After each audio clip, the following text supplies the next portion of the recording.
I've always thought that love was something that could bend but never break. Something you could tape back together with patience and duty, like the cracked handle of an old mug. I grew up in Indiana. Quiet town, good people, straight roads, and straight talk. I believed in fixing things. That's what men were supposed to do. Fix things. Work hard. Provide. Take the hits and get back up. I married Ashley when I was 25. She was 23. Big eyes, loud laugh, a taste for the kind of makeup that makes a woman look like trouble in the best kind of way. I didn't have much, just a small auto shop and an inherited house from my grandfather. But I had dreams. And she had fire. It felt right. For a while. But that fire turned cold over time. Maybe it was the routine. Maybe it was the money. Maybe it was me. She started looking through me like I was glass. Her smiles became tight. Her compliments stopped altogether. We still shared a bed, but it felt like I was sleeping next to a mannequin wearing her perfume. Lately, all she ever seemed to care about was money. "Do you really need to spend $400 on new tires?" she asked one night while painting her toenails on the couch. "Your car runs just fine." "It's not for my car," I said. "It's for a customer's. I'll make it back plus a margin." She didn't even look up. "As long as it doesn't come out of my skincare fund." I swallowed that one. Like I swallowed 100 others. Then came the Saturday morning that changed everything. Ashley had been going on for days about how dirty her Lexus had gotten. We had a portable car wash system in the garage, one of those foam blaster kits I'd ordered online during lockdown. I'd offered to wash her car Friday night, but I was elbow-deep fixing the brake lines on a Chevy Tahoe for a walk-in client. Time slipped. I forgot. When I came into the kitchen Saturday morning, she was already dressed. A tight red dress. Thin straps. Cut just above the knees, hugging her hips like it was painted on. Lipstick. Heels. Perfume heavy enough to follow her into the next room. It wasn't her errand-running look. "Where are you going?" I asked, pouring coffee into my mug. She smiled. That plastic, dead-eyed smile. "To the car wash." "We've got one right here," I said, motioning toward the garage. "You didn't have time," she said, grabbing her purse. "So I'll let someone else do it." It didn't sit right with me. But I didn't push. I never did. That was my thing. I just let it go. Again. I should have known something was off. She was dressed like she was headed to a rooftop cocktail party, not a car wash. But I just stood there in my boxers and socks, watching her click her way out the door. About an hour later, my phone rang. It was Kenny. My buddy since 3rd grade. Works part-time at the Sparkle and Shine car wash just off Route 42. "Hey, man," he said, his voice low. "I don't want to start anything. But you should know. Ashley's here." "Yeah," she said she was getting the car cleaned. "She's not just getting it cleaned." My heart did that thing where it tries to punch through your chest. "What do you mean?" "She's in her car. With Marco." Marco was a younger guy who worked the drying station. Tattoos up both arms. Not the brightest bulb in the box. Liked to brag about how many married women tipped him well. "The windows are all fogged up," Kenny said. "The car's shaking." "I'm not guessing, man. I'm telling you." I didn't speak for a moment. Just stood there, staring at the wood grain of our kitchen counter like it could give me answers. "You okay?" Kenny asked. I lied. "Yeah. Thanks for telling me. I didn't drive down there. I didn't storm in, fists flying. That's not me." I sat down at the table. I waited. I looked at the cold coffee in my cup and tried to taste something that wasn't bitterness. Ashley came home 2 hours later. Her hair was a little messier. Lipstick faded. She had a fresh French vanilla latte from the gas station cafe. "How's the car?" I asked, staring at the TV. "Shiny as hell," she said, blowing on her drink. "Maybe I'll go there more often. They're very attentive." I nodded. "Just once." I could have left her right then. Confronted her. But I didn't. I told myself I loved her. Maybe I still did, in some broken, warped way. Or maybe I just loved the version of her that I married. Either way, I forgave her. But something inside me shifted. I started watching. Listening. Planning. Because forgiving doesn't mean forgetting. And forgetting doesn't mean you're done. I had an idea, dark, quiet, and sharp like a piece of broken mirror. I was going to stage a car accident. And Ashley was going to be in it. They say revenge is a dish best served cold. I say it's better when it's calculated, like tuning an engine or laying bricks for a new garage wall. Step by step, quiet and exact. No one hears it coming until it's done.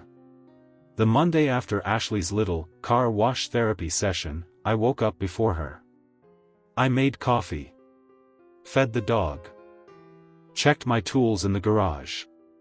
Everything normal on the surface, but my head was moving like a freight train beneath it all. Ashley came downstairs at 9, yawning like she'd had the best sleep of her life. She was in one of those loose robes that barely covered anything and didn't bother to tie it tight. "You're up early," she said, half smiling. "Had some things on my mind," I said. "Might swing by the shop." She sipped coffee, lips barely touching the mug. "Still working on that Tahoe?" "Finished it last night," I replied. "I might start on the old Bronco." She didn't care. She never asked about the shop unless it had something to do with her bank account. That's how I knew. Whatever love we had, she spent it somewhere between the mall and Marco. "Hey," she said casually. "You think we could go away next weekend? Maybe Chicago?" Just to clear my head a little. Clear her head. That was rich. I just nodded. "Sure. Let's go somewhere nice." That night, I called Kenny. "You serious about this?" he asked. "As a heart attack," I said. He knew me too well to think I was bluffing. "What's the plan?" "I'll handle most of it. I just need a favor." "Anything, brother." My plan had to be clean. No violence. No suspicion. Just a well-timed reminder that choices have consequences. I started with the Lexus. I knew Ashley had an appointment that Friday with her hair stylist, one of those bougie places that offered wine while they trimmed your dead ends. She always took the same back road to get there, a stretch of cracked pavement between two old cornfields. No traffic cameras. No neighbors. Perfect. So I rigged the car. Nothing fatal. I wasn't out for blood, just fear. Enough to shake her to her core.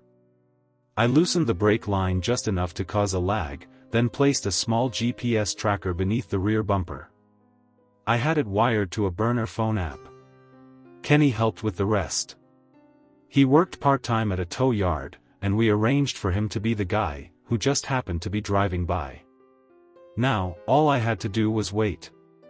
Friday morning, Ashley strutted out the door with her sunglasses and designer bag like she was heading to Hollywood. I waved to her from the porch. "Be safe," I called. She didn't answer. I pulled up her location on my phone and waited. It happened right on schedule. About 15 minutes in, I saw the GPS dot suddenly slow down, then stop. My phone buzzed a minute later. It was Kenny. "She's in the ditch," he said.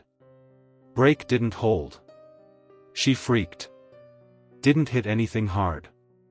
Just rattled her. She hurt? Not a scratch. Shaking like a leaf, though. Good, I said.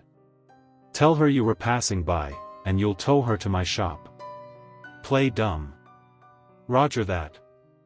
I hung up and waited in my garage, pretending to clean wrenches. About 30 minutes later, Kenny pulled in with the Lexus hanging off his flatbed. Ashley was sitting in his cab, crying and clutching her purse like it was full of secrets. I didn't say anything at first.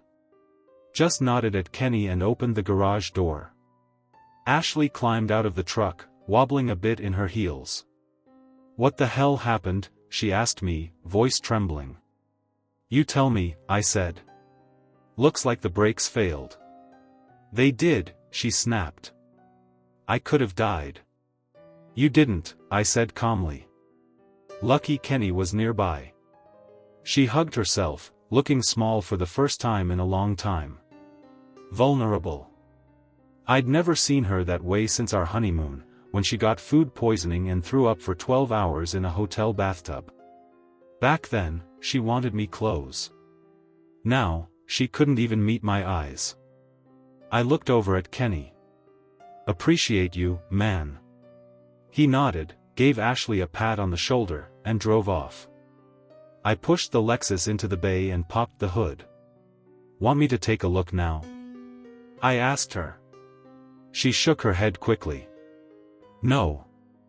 I think I just need to lie down. I let her go inside. I didn't follow. I stood in the garage and looked at that Lexus like it was the final puzzle piece in a long, ugly game. The thing is, I didn't want her dead. I didn't want her hurt. I wanted her to feel that loss of control. That sense of helplessness she made me feel every time she walked past me like I wasn't worth a glance. Every time she spent my money, my time, my love like it was her birthright. I wanted her to know, you don't get to cheat and walk away smiling. You don't get to lie and laugh behind tinted windows. You don't get to break a man without him bending back. That night, she stayed quiet. Barely touched her dinner. She looked at me like she wanted to say something, but couldn't figure out how to start. So I helped her. You know, I said, cutting into my steak, sometimes when things start falling apart, it's not always an accident. She looked up, startled. What do you mean? Maybe it's just a reminder. A little tap on the shoulder from the universe. She stared. Then slowly stood and left the table without a word. But I saw the fear in her eyes. It was a start. The next morning, Ashley didn't speak to me. Not a word. She got up before me, made her own breakfast, black coffee and toast, nothing like her usual morning smoothie or avocado mess, and left the crusts on the counter like a quiet insult. I just watched her from the kitchen doorway. Same tight yoga pants. Same ponytail. But her steps were stiff, cautious. Like she was walking across thin ice and finally realized it might crack beneath her.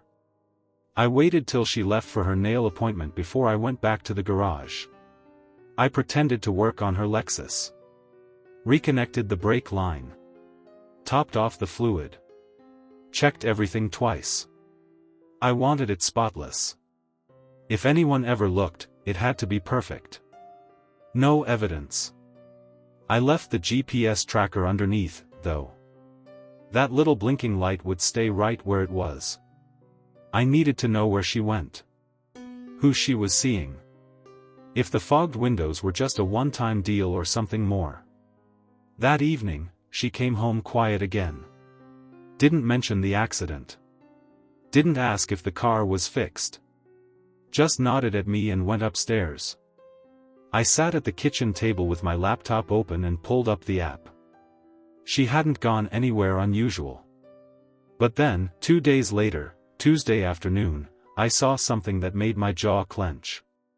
The Lexus parked behind the same cheap motel out on Old Ashland Road. The kind with flickering neon and curtains that never fully close. I waited, phone in hand, eyes locked on the screen. 20 minutes passed. 45. Over an hour. Then the dot started moving again. When she got home that evening, she was humming. Actually humming. She hadn't done that in a year. Maybe 2. Her makeup looked fresh. Her perfume stronger. She even smiled at me. Feeling better? I asked without looking up from my beer. She paused in the kitchen doorway. Yeah. A lot better. Must have just needed some air. Air. Right. I nodded slowly. Glad you're okay. She came closer. Kissed me on the cheek. The same lips that had probably been somewhere else less than an hour ago. That was the moment I stopped lying to myself. She wasn't going to change. She wasn't sorry. She thought I was too soft, too slow, too stupid to do anything about it. But she was wrong. The next day, I took a drive to the motel. Didn't stop. Didn't go in. Just watched from across the street with a cup of gas station coffee and my baseball cap pulled low. And sure enough, 30 minutes later, the Lexus rolled in. And right behind her, Marco. Same slick back hair. Same greasy swagger. He parked 2 spots down. She waited until he got out and walked to her window. Then he opened the passenger door and got in. I saw the car rocking again. Same as Kenny described. I didn't feel pain this time. Just cold. That night, I couldn't sleep. I lay in bed staring at the ceiling fan spinning slow above us while Ashley snored lightly beside me. All those years. All that effort. And she threw it away for some punk in ripped jeans with tattoos of dragons on his neck. And somehow, I was the one who still cooked dinner. Who paid the bills? Who kept pretending nothing was wrong? No more. I needed to turn up the pressure. The next morning, I put the final step of my plan into motion. I made an anonymous call to the motel. Asked to speak to the manager. Told him I was a concerned citizen and that one of the maids had seen a married woman having affairs in the parking lot, in plain view of other guests. I made sure to sound old, cranky, and God-fearing. Told him I'd be filing a complaint with the local paper and maybe even the church board if he didn't do something about it. The next day, I drove past again. A big, shiny, "No trespassing, private lot" sign had been hung by the front driveway. Marco's truck wasn't there. But the Lexus was. Sitting alone. She waited 15 minutes, then drove off. Good. Let her stew in it. That night at dinner, Ashley poked at her food like a kid being punished. "You okay?" I asked. She shrugged. "Yeah. Just a weird day." "Something happen?" "Not really," she said. I don't know. I feel like I'm being watched lately." I raised my eyebrows. "Paranoid much?" She laughed a little. "Maybe." I leaned back in my chair and gave her the same smile she used to give me when she wanted something sweet, hollow, and poisonous. "Probably nothing," I said. "But if you are being watched, maybe it's someone trying to keep you safe." Her fork froze halfway to her mouth. I kept smiling. Ashley started checking the windows. It was little things at first, closing the curtains tighter, glancing over her shoulder when she pulled into the driveway, peeking out of the blinds at night like she expected someone to be standing out in the dark with a camera and a notepad. Good. It was working. The fear was in her now. A growing thing, creeping under her skin. And the beauty of it was, I never had to lay a hand on her. Just a nudge here, a suggestion there. Whispered warnings in the silence of a marriage that had already died. Still, I wanted more. I wasn't just after guilt. I wanted panic. That weekend, I made a decision.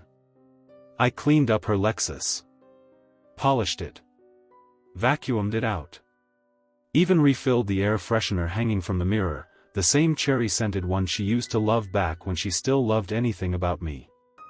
Then I slipped something under the passenger seat. A burner phone.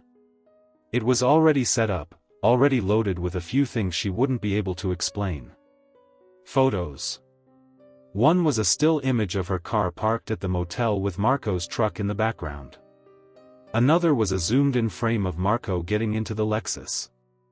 The last was a shot of the motel's room door opening, her hand holding it as she stood in a red dress and black heels. No captions. No threats. Just images. Undeniable truth. I left them there for her to find on her own. I wanted her to feel like someone had been closer than she realized. Inside the car. Inside her secrets. I left the car keys on the hook where she always grabbed them before heading to Pilates. Then I waited. That Monday, I watched from the upstairs window as she got into the Lexus, adjusted her mirror, and pulled out of the driveway. Halfway down the street, she slammed the brakes. I saw the door fly open. She was on the passenger side, bending down. Digging. I couldn't see her face from that distance, but I could imagine the blood draining from it, her mouth going dry as she flipped through the photos. She looked around like a hunted animal. Like she thought someone was aiming a rifle at her from the rooftops. Then she jumped back in and sped off. She didn't go to Pilates. The GPS told me she drove straight to her friend Tessa's house, a woman who never liked me and always drank too much white wine when Ashley visited. I figured that's where she'd run to with a secret this heavy. I didn't care what Tessa said. There was no advice on earth that would make this go away. Not anymore. That night, Ashley didn't come home. She texted me just before 10 p.m. Staying at Tessa's. Need some space. Don't wait up. I wrote back one word. Okay. Nothing else. Let her stew. The next day, she returned in the early morning, tired and still in the same clothes. She didn't say a word to me, just walked straight to the bathroom and stayed in there nearly an hour. When she came out, her makeup was on, but her eyes were red. She sat across from me at the kitchen table. I want to ask you something, she said slowly. Shoot. Are you following me? I shook my head calmly. Nope. She stared, like she didn't believe me. Then how did those pictures get in my car? What pictures? The ones under the seat. I furrowed my brow, playing it perfectly. You sure someone didn't leave them there? Her face twitched. Don't do that. Don't gaslight me. I took a long sip of coffee. Ashley, I don't know what you're talking about. But if there's something you want to confess, now's a good time. She stood suddenly, the chair screeching against the tile. I'm not doing this. I'm not going to sit here and be manipulated like some. Some what? I asked, standing too, voice just a little louder now. Some wife who cheats on her husband in a car wash in a motel parking lot and thinks no one will ever find out? Silence. Heavy and sharp. Her eyes widened. She looked like she'd just heard a gunshot in a church. I stepped in closer, keeping my voice calm. I forgave you once. But I won't play dumb twice. I don't know what you want from me, she whispered. I tilted my head. I want you to know what it feels like. To be scared. To be alone. To wonder if someone's watching. Then I stepped back and walked away. Left her standing there, shaking. Later that night, I heard her on the phone. Hushed tones, pacing around the living room while I pretended to be asleep in bed. No, I don't know how he knows. He won't admit it, but he's doing something. Marco, listen to me, you need to stay away from me for now. Just for a while. Good. Let her burn both ends of the rope. Let Marco see her as the liability she really is. Because I wasn't just going to scare her anymore. I was going to take everything back. piece by piece.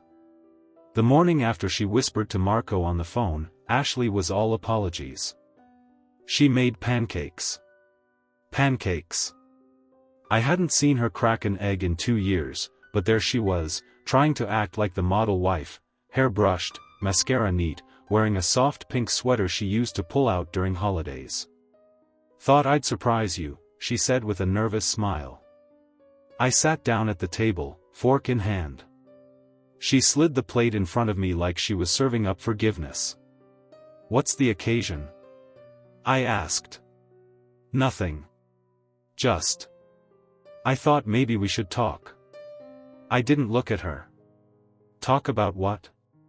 She hesitated.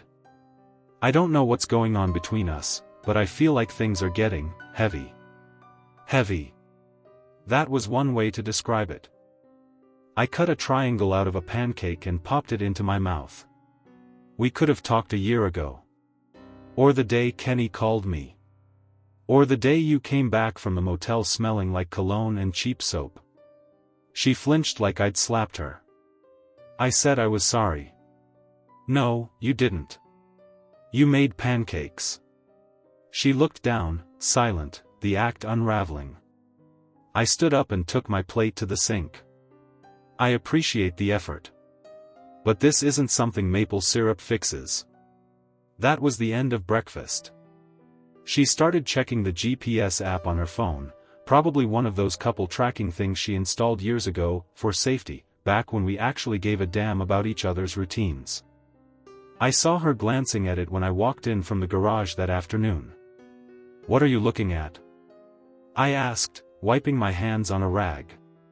"Nothing. Looks like you're stalking me now." I was checking the weather." "In the garage?"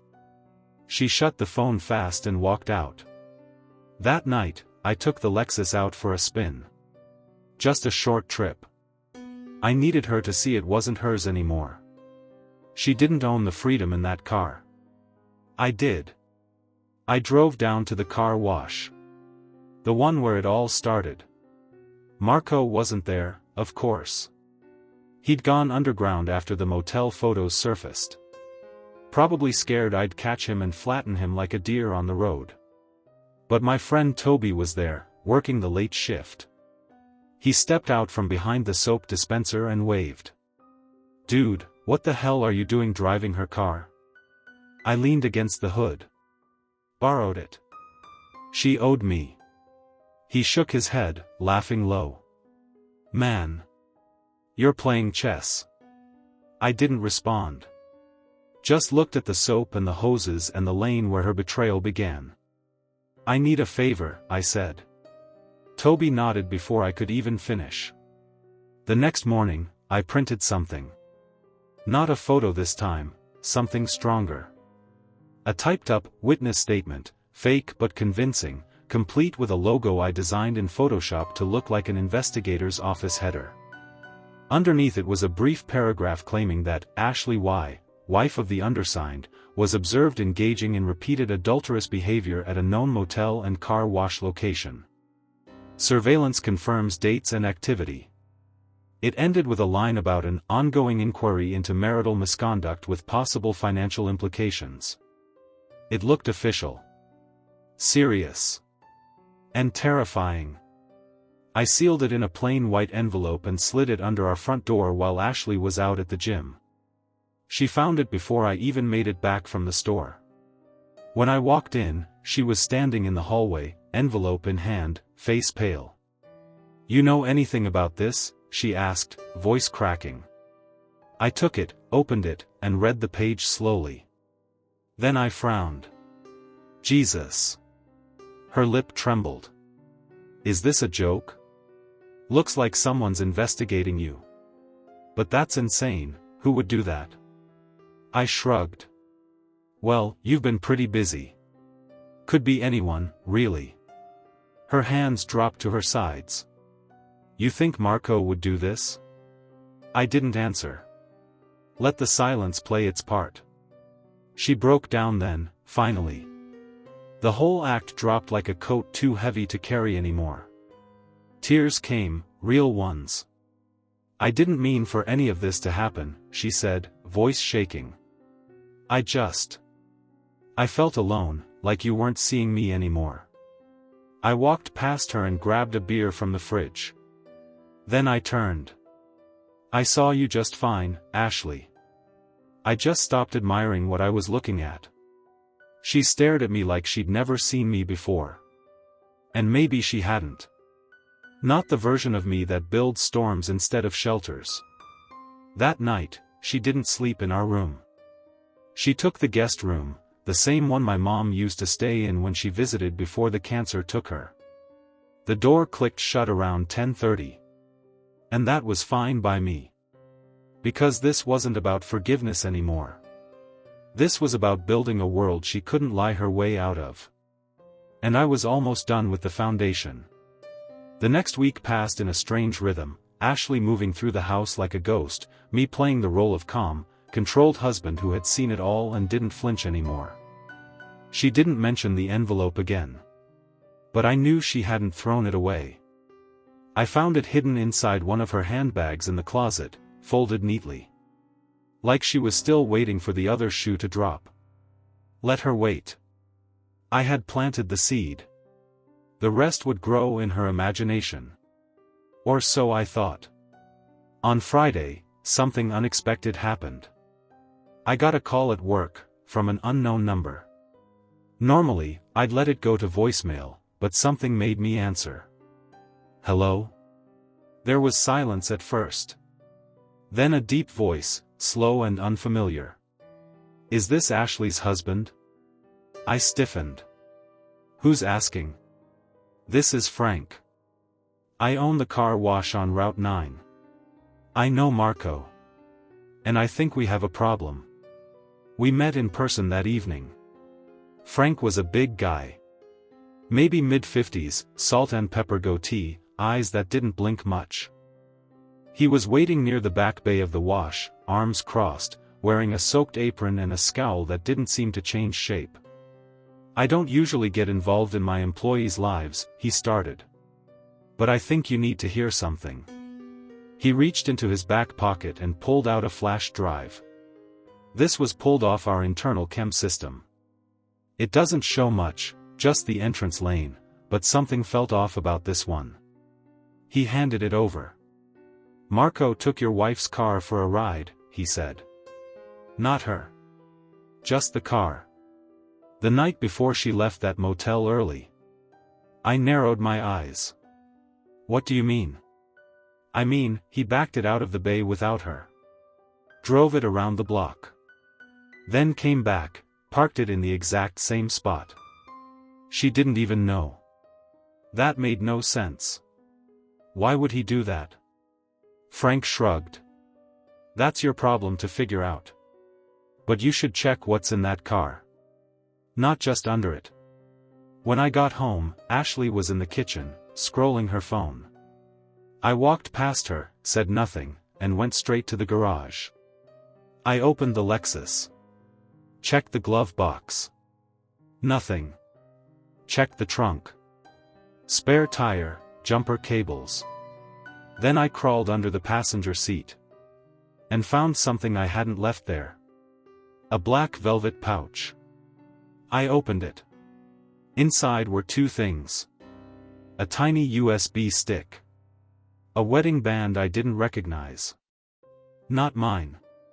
Not hers. Someone else's.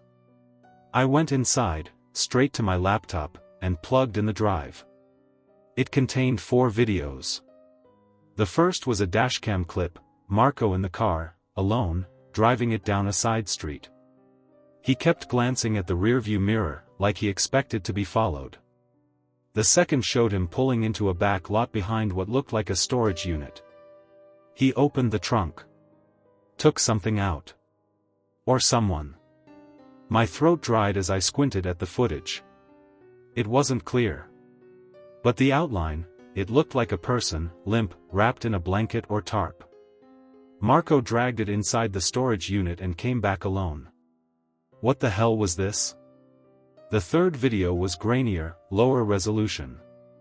Surveillance from inside a different location, a garage, maybe. Marco again, this time arguing with someone. Not Ashley. A man. That man was wearing the ring. The same one now sitting on the desk beside my laptop. In the video, Marco shoved him, and the feed cut. The fourth clip was different. Ashley. Filmed from the side. Sitting in the Lexus passenger seat, visibly shaken. Marco's voice could be heard in the background. If your husband ever finds out, you better hope he talks to me first. She looked straight at the camera. Why are you recording this? He laughed. Just insurance. You know. In case anyone gets smart. I sat there frozen. My revenge, my carefully constructed plan to ruin Ashley psychologically, had been built on the belief that she'd made a fool out of me with a sleazy car wash guy. But this was bigger. Darker. She hadn't just betrayed me. She'd gotten caught up in something dangerous. Something I hadn't seen coming. Suddenly, it wasn't just about foggy windows or lipstick-stained lies. It was about a man who went missing. A ring left behind. A woman afraid, and maybe trapped. That night, I didn't sleep. I watched the videos on loop, my brain trying to connect the dots. And around 2 a.m., I made a decision. I opened the guest room door. Ashley sat up, startled, clutching the blanket. I held up the velvet pouch. You want to tell me what this is? I asked. Her mouth fell open. She didn't even try to lie. Instead, her eyes welled with tears. I didn't mean for any of this to happen, she whispered. It started out like you thought. Just a stupid affair. But Marco, he's not what he looks like. He hurt someone. Who? I asked, though I already suspected. She looked at me, voice cracking. He said if I didn't help him cover it up, he'd do the same to me. I stared at her. My wife. The woman I had been slowly tearing apart with precision, playing a long game of psychological chess, and now she was sitting in front of me with a truth that dropped like a cinderblock on my chest. He killed someone, she repeated, her voice soft and cracking. I don't know his name. I think his name was Dylan or Devin. He came looking for Marco. I was just in the car. It wasn't supposed to happen. I didn't say anything. I couldn't. I sat down slowly on the edge of the bed. The room suddenly felt cold, like the air itself had changed. You helped him? I asked. She shook her head violently. No. Not willingly. He threatened me. He said he knew where my sister lived. He said he'd bury her next. And the ring? I asked, picking it up from the pouch and holding it between us. I don't know whose it is, she whispered. It was in the glove box one day. I think he left it there to scare me. Like a souvenir. The silence that followed felt louder than any shouting ever could. I realized something chilling right then. Marco had been 2 steps ahead of both of us. While I was setting traps, he was planting landmines. And Ashley, my cheating, selfish, manipulative wife, was no longer the biggest problem in the house. She was a warning. I didn't trust her. Not completely. But fear has a tone you can't fake. And she had it now, in her voice, in her body, in the way her hands wouldn't stop trembling as she talked. So I shifted. I didn't yell. I didn't accuse. I did something unexpected. I believed her. Not for her sake. For mine. Because if Marco had really killed someone, and left evidence behind, then this thing had turned from domestic betrayal into a criminal nightmare. I need the storage unit address, I said. The one he took you to. The one in the dashcam footage. She looked at me like I'd asked her to jump out a moving car. Why? Because if there's a body in there, or anything that ties us to him, I need to know before the cops do. She hesitated. Then slowly nodded. It's on Birch and 17th, Unit 212. I don't have a key, but I saw the code. He typed it in when he was high. It was 2719. The next morning, I made a burner call to Toby. He was the only person I trusted at the car wash. The one who saw what Ashley had done. The one who tipped me off in the first place. I need a favor, I said. Name it. Do you still have that friend who breaks into storage units for cash? He whistled. Damn. That kind of favor? Yeah. I'll make a call. By 1 p.m., I was standing outside Unit 212 in a storage complex behind a chain-link fence and a dented keypad gate. Toby's friend, this wiry, tattooed guy named Jules, worked fast. One good thump with a crowbar, and the lock snapped. The door groaned open. Darkness. The smell of rubber and dust. Then, something else. Copper. And something rotting underneath it. I reached for my flashlight and stepped inside. Boxes. A tire. Some tools. And in the corner, a rolled tarp. My pulse pounded in my ears. I moved slowly, heart in my throat, until I reached it. The tarp was heavy. I peeled it back. And saw something that made me stumble. Not a body. A bag. A duffel, stuffed to the brim with cash. Rubber-banded stacks of 20s, 50s, 100s. I couldn't even count them all. There had to be at least $200,000 in there. Next to it, a sealed manila envelope. Inside that? A photo. Marco, with another man. Younger. Sharp jaw. Same guy from the third video. Behind them, a desert scene. Tumbleweeds. Sand. Some kind of shack. On the back of the photo, a scribbled name. D.B. Wyatt. And beneath it. Bury the past before it buries you. I stepped outside the unit, air catching in my lungs. Toby's guy was smoking by the gate. Find anything? I zipped the bag shut. Nothing worth reporting. He nodded, eyes scanning me. You sure you're okay? No. I wasn't. Because I realized something horrible right then. Marco wasn't just a sleazy car washer. He was running. Hiding. Maybe from more than just murder. And somehow, through Ashley's lipstick, her dress, her bad decisions, I was now tangled in it too. When I got home, Ashley was waiting by the window. She turned the second I opened the door. Well, she asked. Did you find anything? I tossed the manila envelope on the table. She opened it.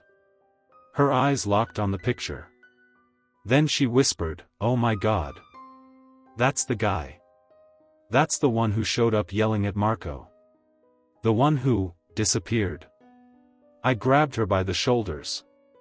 You're going to tell me everything. From the first night. Every word. Every threat. Every move Marco made. And she did. For 2 hours, she poured it all out, shaking, crying, confessing. And I wrote it all down. Because this wasn't just about revenge anymore. This was about survival. I didn't sleep the night after Ashley confessed everything. Not just because of the duffel bag of money now stashed under my garage workbench, or the photo with a half-buried threat written in scrawled ink. But because I knew this wasn't over. Marco was still out there. And people like him don't just disappear, they lie low until the heat fades, then crawl out of the cracks with fire in their hands. The next morning, I did what most men would never do in my position. I took my wife out for coffee. Ashley sat across from me, pale, eyes scanning every window like she expected Marco to come crashing through the glass with a wrench. "What are we doing here?" she asked. "We're being seen," I said. Together. Laughing. Touching hands. She flinched. Why? Because if Marco is watching, and let's be honest, he probably is, I want him to think we've put everything behind us. Like we're done digging. She leaned back. We're not, though. No, I said quietly. We're just getting started. That night, I reviewed the contents of the envelope again. The man in the photo, D.B. Wyatt. It wasn't just some missing name. He was a former car dealership manager from Arizona, according to a few forum posts I found using an old Facebook search trick. Fired for embezzlement. And Marco had worked at that same dealership 4 years ago, under a different name, Miguel Benavides. So that explained the money. Or at least part of it. They'd stolen it together. Somewhere between the desert and here, Marco vanished with the haul, leaving Wyatt to either run or rot. The man in the photo hadn't gone missing. He'd been buried. And I had a strong suspicion Marco wanted to do the same to me. Around midnight, the Lexus was gone. Ashley had taken it. No note. No text. Just, gone. I called her. Straight to voicemail. I waited 2 hours. Then I tracked the car's GPS using the old login she never bothered to change. It pinged on the old county highway, near the edge of the forest preserve. I grabbed my keys, my flashlight, and the pistol I kept locked in the truck's center console. The one she never knew about. When I pulled up, the Lexus was parked at an angle near a broken guardrail. Driver's side door wide open. The dome light was still on. No Ashley. My stomach twisted. I shone my light around. Followed the faint trail of flattened grass into the trees. That's when I heard it. Footsteps. And then, a voice. Marco. Come on, baby. You think I didn't know you'd crack eventually? You think I didn't plan for that? Then her voice. Choked. You're sick. And you're dumb. You brought him into this. You dragged your soft little husband into something he doesn't even understand. I turned off my flashlight. Moved closer. One step at a time. Then I saw them. Marco had Ashley pinned against a tree. Not hitting her, just standing close. Too close. Intimidation in human form. She tried to move, but he blocked her. Where's the drive? He hissed. I burned it. He laughed. No, you didn't. Because you're weak. You cry. You beg. You lie. But you don't burn evidence. I stepped out from the shadows, pistol raised. Back away from my wife. Marco turned, his eyes catching the silver in the moonlight. Oh, he said, smiling. Look who found his spine. It all happened fast. Marco moved first, hand reaching into his jacket. But I had him in my sights. One warning shot into the dirt. Next one doesn't miss, I said. He stopped. Ashley slipped behind me, breathing hard, clutching her arms. Drop whatever you've got in your pocket, I said. He did. A folding knife. Smart move. Then, to Ashley, go back to the car. She didn't move. She just stared.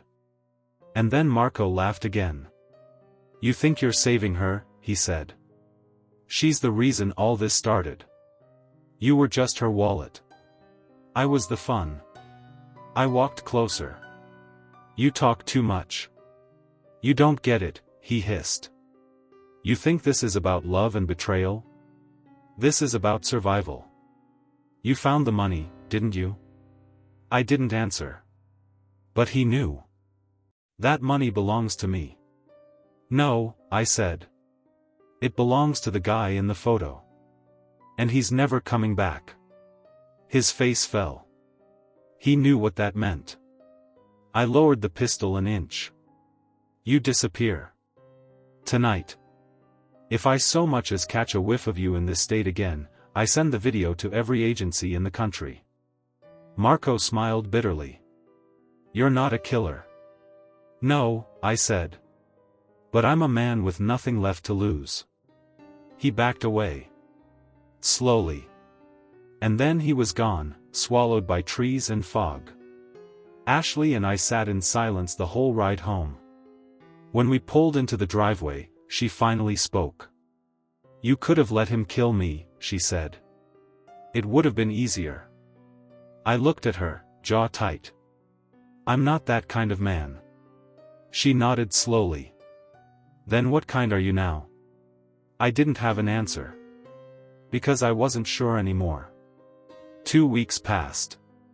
No more texts from Marco. No car in the rearview mirror.